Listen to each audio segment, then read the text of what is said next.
37 battalion BSF के सैनिकों ने 30 अक्टूबर को राष्ट्रीय एकता दिवस के अवसर पर एक मोटरसाइकिल रैली का आयोजन किया। इस अवसर पर श सुनील कुमार मिश्रा, 2 कमांड में और 37 बटालियन के आधिकारिक कमांडेंट ने श सुरेंद्र प्रताप सिंह, उप कमांडेंट की वर्तमान में रैली में झंडी दिखा दी। रैली में कुल 81 कर्मियों SOs-04, SOs-15 ORs-62 ने भाग लिया। रैली की शुरुआत बटालियन मुख्यालय चेडेमा, नागालैंड से कोहिमा में विश्व युद्ध के कब्रिस्तान, नागालैंड में लगभग 12 किलोमीटर की दूरी पर की गई थी। रैली का मुख्य उद्देश्य लोगों को राष्ट्रीय एकता दिवस के बारे में जागरूक करना था। The troops of 37 Battalion BSF organized a motorcycle rally on the occasion of National Unity Day on October 30th.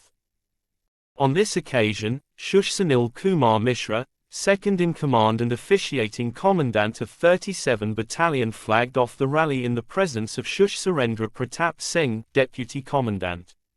A total of 81 personnel GOs-04, SOs-15 and ORs-62 participated in the rally. The rally started from Battalion Headquarters Chedema, Nagaland to World War Cemetery in Kohima, Nagaland, covering a distance of about 12 kilometers. The main objective of the rally was to make people aware about national unity.